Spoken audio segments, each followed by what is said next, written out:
Assalamualaikum warahmatullahi wabarakatuh. Baik Bapak Ibu, kali ini kita akan mentutorialkan bagaimana mengoptimalkan fitur kuis dalam e-learning. Fitur kuis ini bisa kita gunakan sebagai kuis untuk setiap pertemuan, untuk mengevaluasi bagaimana kemajuan setiap kali pertemuan, atau juga bisa kita gunakan untuk ujian tengah semester dan ujian akhir semester. Jadi fitur kuis ini tidak hanya bermanfaat untuk membuat kuis, tapi bisa kita optimalkan untuk ujian dan lain sebagainya. Bagaimana mengaktifkan dan mengoptimalkan fitur kuis ini? Mari kita simak video tutorial berikut ini. Fitur kuis ini dapat kita optimalkan pertama untuk kuis, baik kuis yang diselenggarakan sebelum, pada saat, atau setelah perkuliahan. Yang kedua, fitur kuis untuk pelaksanaan ujian tengah semester ataupun ujian akhir semester. Untuk kita bisa menyediakan ruang kuis bagi mahasiswa kita, silakan Bapak Ibu ke halaman elearning2.unp.ac.id, kemudian login dengan akun Bapak Ibu dan pilih mata kuliah yang akan kita gunakan fitur kuis di dalamnya. Oke, ini adalah pertemuan sebelumnya yang kita uji coba Bapak Ibu. Untuk bisa menambahkan fitur kuis itu, klik icon setting ini. Bapak Ibu pilih turn editing on. Setelah itu aktif, maka akan muncul kata edit. Nah, ini menandakan bahwa section ini sudah bisa kita rubah atau kita tambah. Misalnya kita akan menggunakan fitur kuis ini untuk pelaksanaan kuis pada pertemuan 1, berarti di pertemuan 1 itu pada bagian bawahnya silahkan Bapak Ibu klik Add an Activity or Resource.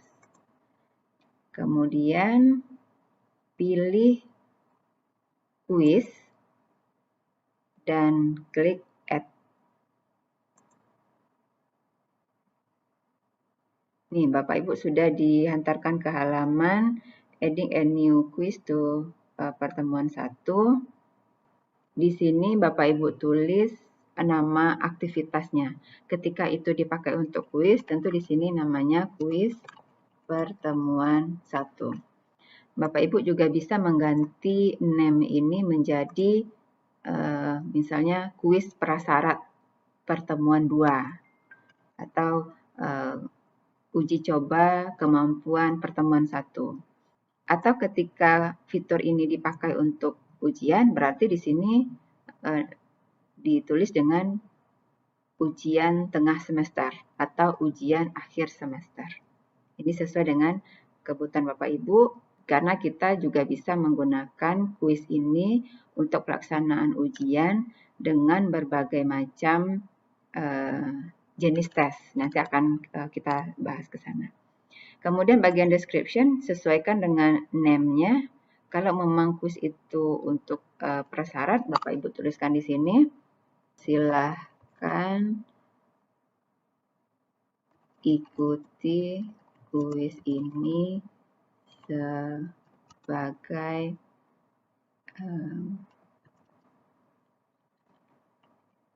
tes pemahaman pertemuan 1. Kemudian ada dialog display description, apakah akan kita centang atau tidak. Ini sesuai kebutuhan Bapak Ibu. Jika ingin menampilkan deskripsi ini di halaman utama perkuliahan, silakan dicentang, tapi jika tidak perlu dicentang. Saya memilih tidak dicentang untuk meminimalisir panjangnya section. Oke, kita minimize, lanjut kita ke timing. Di timing ini ada beberapa hal yang harus kita set. Pertama, open the quiz. kapan kuis itu akan diikuti oleh mahasiswa kita. Jika itu prasyarat perkuliahan, tentu sebelum waktu perkuliahan ya Bapak Ibu, atau pada saat perkuliahan sedang berlangsung tiba-tiba ada kuis untuk mempertahankan bahwa mereka memang belajar, juga bisa dilakukan di tengah-tengah atau di akhir pertemuan. Itu sesuai dengan kebutuhan dan Bapak Ibu mesti bekerja by kalender ya. Jadi ada coretan-coretan di kalender, kapan kuisnya, kapan tanggal untuk pertemuan mata kuliah tertentu. Agar bisa diedit atau dirubah tanggal ini, klik enable. Silakan Bapak Ibu setting kira-kira ujian itu kapan. Ini saya ambil tanggal random saja Bapak Ibu. Ya, silakan setting sesuai dengan tanggal yang dibutuhkan Bapak Ibu. Kemudian ada close the quiz, kapan kuis ini akan berakhir. Agar bisa kita edit, klik enable, ya. Kemudian tentukan tanggal. Jika tadi dimulai tanggal 30 Agustus, misalnya seperti ini, sampai jam berapa? Misalnya kita berikan kesempatan sampai jam 23.55. Ya. Jadi kita sediakan waktu 1 hari penuh untuk mereka mengikuti kuis. Ini bukan berarti mahasiswa bisa leluasa mengerjakan selama 24 jam ya Bapak Ibu. Tetapi ini adalah waktu akses ke kuis, tapi pada saat mereka sudah klik kuis, ada settingan waktu. Ya, klik enable. Jadi pada tanggal 30 Agustus itu mungkin kita setting klik enable. Jadi mungkin bisa kita set di sini 10 sampai 15 menit saja. Jadi meskipun mereka aksesnya nanti tanggal 30 jam 12:05, otomatis jam 12:15 kuisnya akan habis, waktunya habis. Kemudian ada pengaturan when time expires. Ada 3 pilihan. Pertama, ini pengajuan terbuka secara otomatis. Yang kedua, ada masa tenggang untuk pengajuan kembali, tapi tidak ada lagi pertanyaan. Yang ketiga, upaya harus diajukan sebelum waktu limit ini habis. Jika tidak dihitung.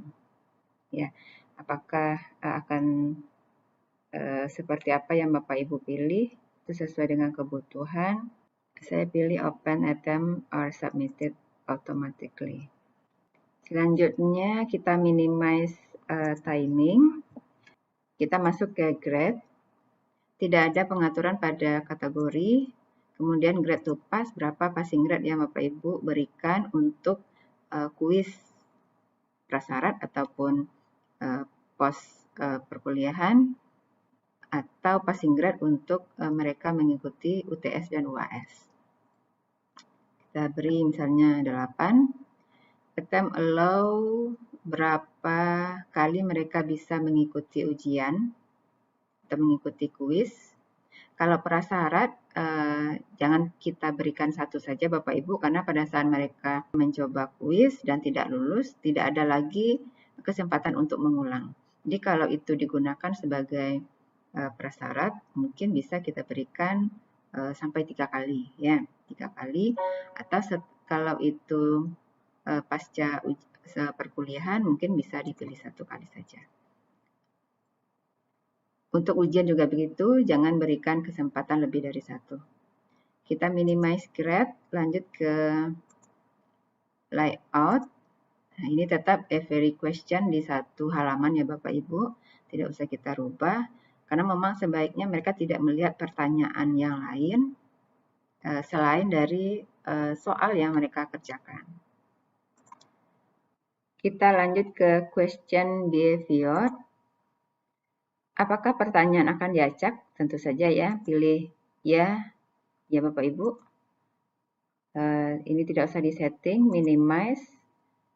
Lanjut kita review option. Di sini ada beberapa pilihan untuk mencentang ya Bapak Ibu, dan secara defaultnya sudah tercentang semua, tapi Bapak Ibu hilangkan centang di right answer agar mahasiswa tidak membocorkan ke teman-temannya jawaban yang benar dari kuis yang sedang kita selenggarakan. Atau paling parah nanti agar jawaban yang benar dari ujian yang kita selenggarakan tidak disebarkan. Mereka akan bisa memfoto atau screenshot dari tampilan kuis yang mereka kerjakan. Oke, hilangkan right answer. Oke, hilangkan centang pada right answer, kemudian minimize. Kita lanjut ke appearance. Di sini apakah akan digunakan grade yang desimal atau angka bilangan bulat? Silakan Bapak Ibu pilih. Minimize. Kita lanjut ke ini ada extra restriction on items ya Bapak Ibu. Jika Bapak Ibu ingin menambahkan password untuk keamanan kuis, boleh-boleh saja, silakan ditulis di sini. Ini mahasiswa yang tidak mendapatkan kode ini tidak bisa mengakses kuis. Ya. Oke, kita lanjutkan overall feedback. Di sini pada saat mahasiswa menyelesaikan 100% dari kuis atau soal ujian yang kita berikan, apa respon yang akan mereka terima. Misalnya, selamat saudara mendapatkan nilai terbaik. Oke, selanjutnya ketika mereka menyelesaikan 80% dari soal yang kita berikan, apa respon yang akan mereka terima? Misalnya, selamat saudara telah lulus pada kuis ini. Oke, kita lanjutkan. Ada mungkin 40% ya yang memang belum menguasai. Kita berikan feedback, maaf saudara belum lulus, silahkan belajar lebih keras. Oke, kalau sudah minimize, kita lanjut ke activity completion.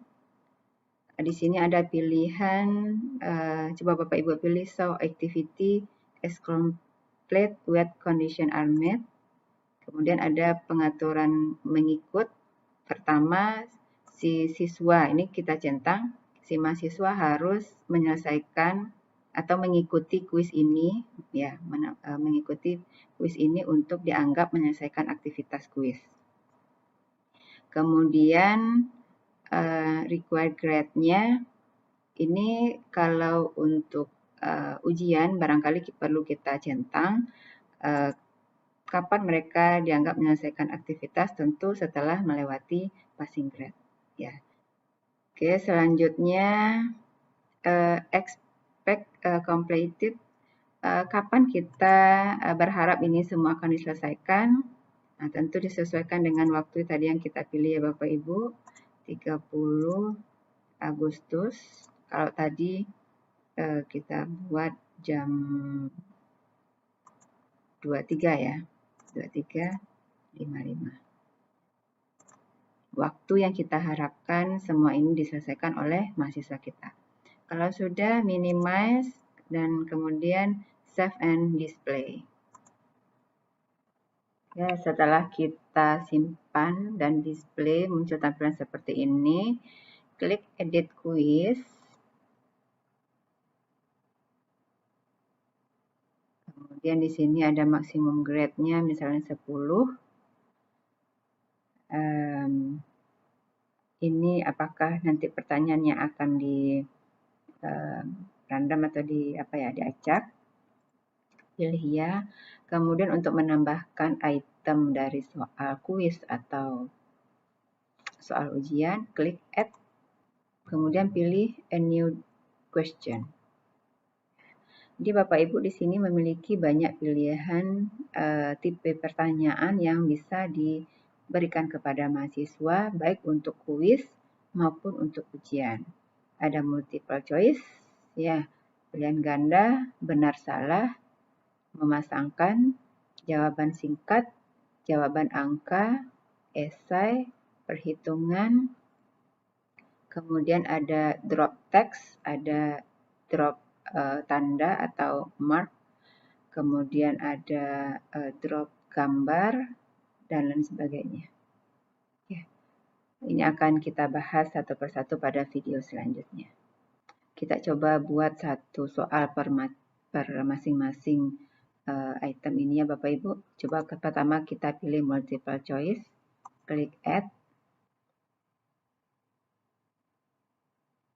Di sini ada question name-nya,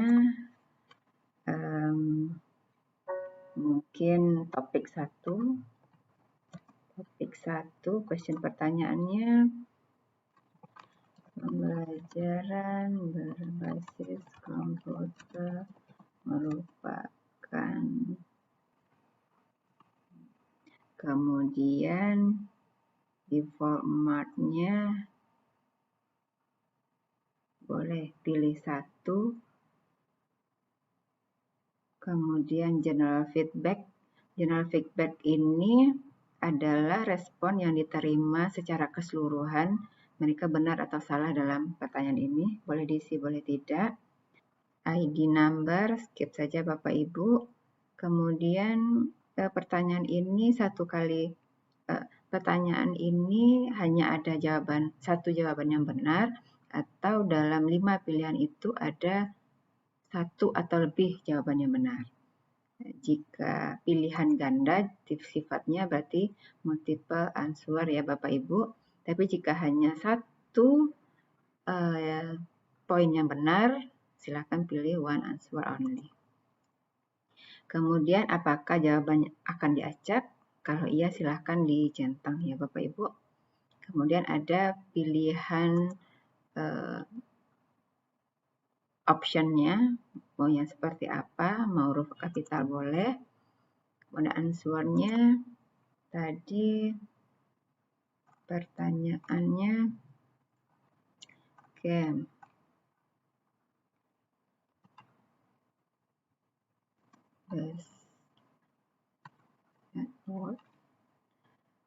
Apakah grade-nya, berapa persen grade-nya, silakan dipilih. Kalau ini 1 jawabannya benar, berarti jawaban yang benar itu adalah 100%, sedangkan 4 jawaban lainnya itu adalah 0.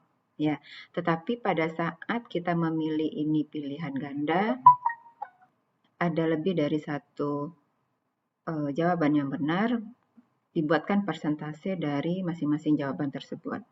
Karena ini tadi 1 jawaban yang benar, berarti ketika ini jawaban salah tidak ada nilai, karena ini bukan kuncinya. Misalnya kunci jawabannya di sini, stand alone, ini adalah jawaban yang benar. Karena ada 1 jawaban yang benar, berarti dipilih grade-nya 100. Feedback-nya tentu benar. Ya, kalau ini feedback-nya salah. Kemudian jawaban C-nya bus website. Kemudian jawabannya adalah salah, berarti non. Di sini responnya salah. Kemudian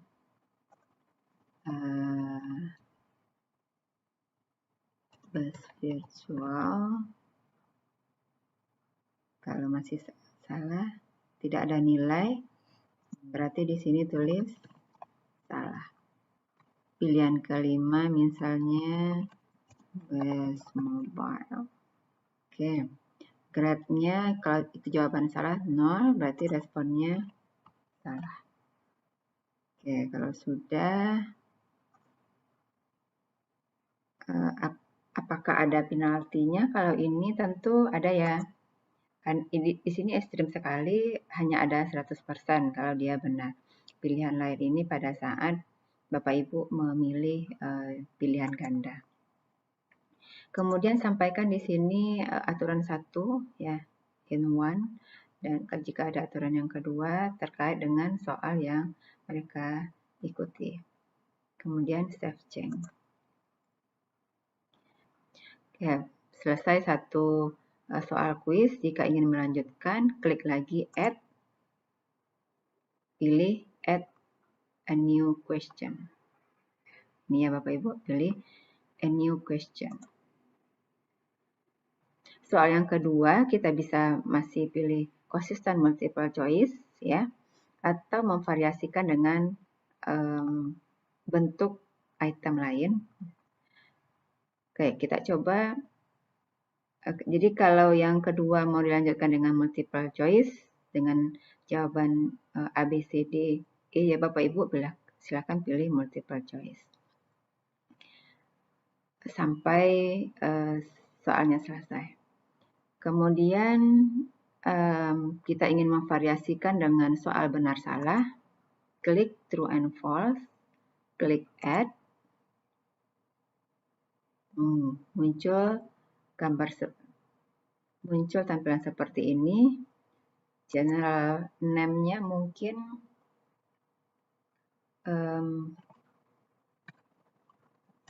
prinsip etika. Question-questionnya ada 4 prinsip dasar dalam pengembangan media pembelajaran berbasis komputer. Ini pernyataannya. Apakah pernyataan ini benar atau salah? Ya.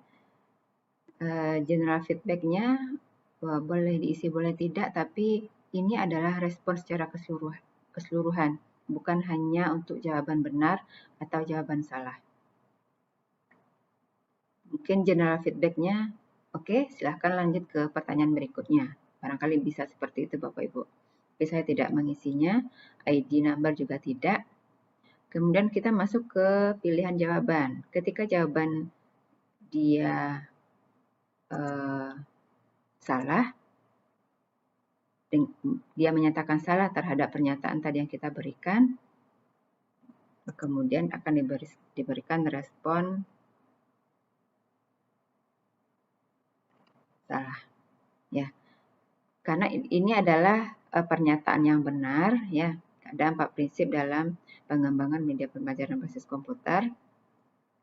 Jadi pada saat dia mengatakan pernyataan itu salah, berarti jawabannya salah. Oke, lanjut ke correct answer. Correct answer ini, apakah pernyataan tadi benar? Kalau tadi pernyataan itu benar, berarti kita pilih true. Tapi kalau salah, pilih false ya Bapak Ibu. Pada saat mahasiswa memilih true, mereka akan menerima respon benar sekali, seperti itu. Tapi pada saat mereka memilih jawaban salah, jawaban saudara salah. Gitu ya. Oke. Selanjutnya, save and change.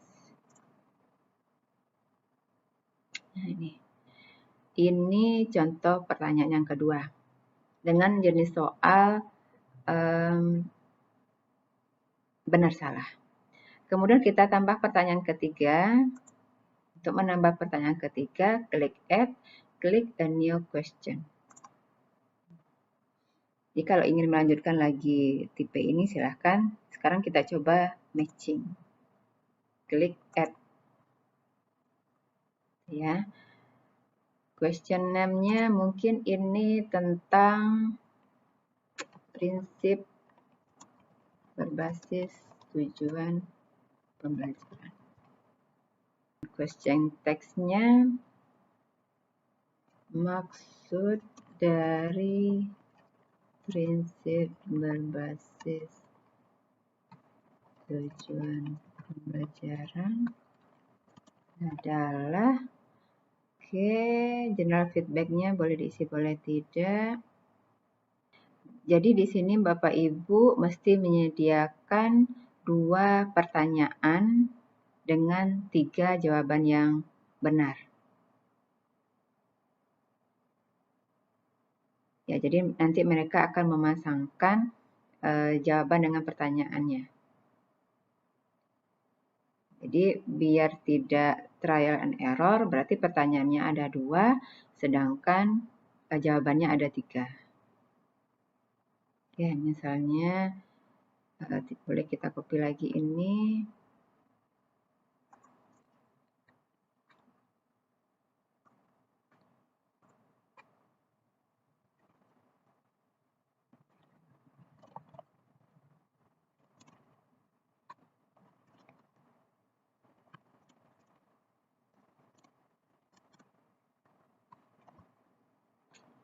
Yang kedua,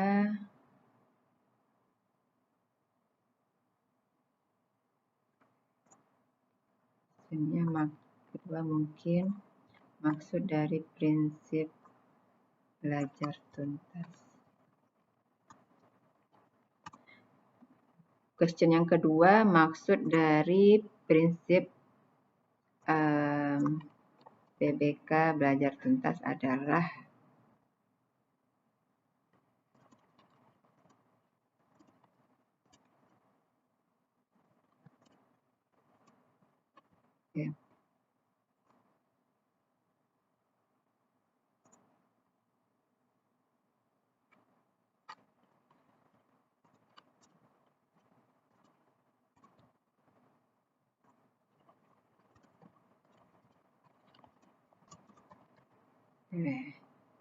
kemudian save change. Oke, sudah ada 4 pertanyaan. Kita tambah lagi dengan pertanyaan berikutnya, tapi kita coba pertanyaan esai ya. Esai, klik add. Ini mungkin yang terakhir, teori belajar yang mendasari. Teori belajar yang mendasari pengembangan media PBK. Oke. General feedback-nya dan ID skip sama seperti yang tadi ya Bapak Ibu. Mereka akan menjawab pertanyaan itu, berapa baris akan kita sediakan. Silakan Bapak Ibu pilih sini jawabannya. Apakah mereka diberikan kesempatan melampirkan file? Kalau iya, pilih berapa ya. Kemudian require attachment-nya, kalau akan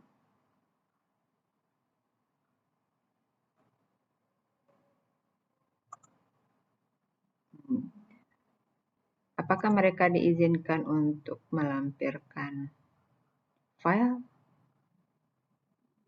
Ya, kalau tidak ada pengaturan lainnya. Oke, Bapak Ibu berikan pilihan memberikan izin berapa file. Kalau 1 pilih 1. Kemudian berapa keharusan, cukup 1. Kemudian pilih accepted file types. Pilih all file type jika memang cukup beragam. Tapi jika audio saja mungkin Bapak Ibu bisa pilih audio file. Lebih aman all file types. Kemudian save change. Respon template ini adalah tempat si mahasiswa nanti menulis jawaban yang kita inginkan. Kita minimize. Kemudian grade information. Berapa grade yang akan mereka dapatkan dari jawaban soal ini. Kemudian klik save change. Ya, setelah itu kita coba lihat kuis ini dari tampilan mahasiswa. Bapak Ibu scroll ke atas, itu dekat pojok kanan atas di samping nama Bapak Ibu ada tanda segitiga, silakan diklik. Switch rule to. Ada 3 pilihan. Kita akan melihat tampilan ini dari sisi tamu, dari sisi mahasiswa, atau dari guru atau dosen yang tidak bisa mengedit. Atau mungkin Bapak Ibu menggunakan asisten. Kita coba klik student. Ini tampilan dari sisi mahasiswa. Bedanya dengan tampilan Bapak Ibu adalah di sisi kanan ini biasanya akan muncul mata kuliah yang kita bina dan pengaturan lainnya. Sedangkan mahasiswa hanya bisa melihat konten dari mata kuliah yang terdapat pada KRS mereka. Oke, kita coba kuis. Kita coba ini.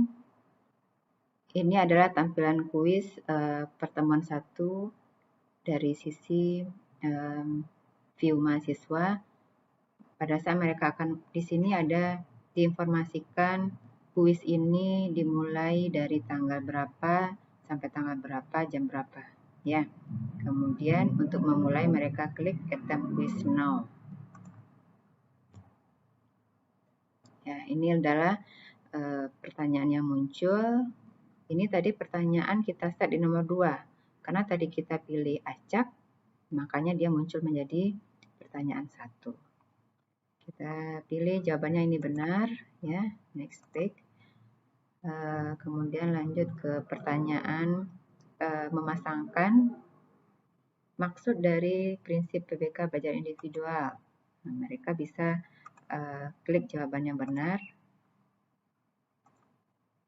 Ya. Ini oke. Next page. Lanjut ke teori belajar yang mendasari PBK. Ini adalah tipe soal yang esai tadi ya Bapak Ibu. Mereka akan mengetikkan jawabannya di kolom yang tersedia dan melampirkan file yang harus dilampirkan untuk pertanyaan ini. Kita coba saja file SA. Ini dari aspek tampilan mahasiswa ya Bapak Ibu. Kemudian upload this file. Kemudian mereka next page. Ini pertanyaan terakhir. Jawaban yang benar adalah stand alone, tapi kita coba pilih jawaban yang lain. Kemudian finish attempt. Nah, inilah tampilan setelah mahasiswa menyelesaikan kuis. Terlihat bahwa jawaban 1-4 sudah tersimpan.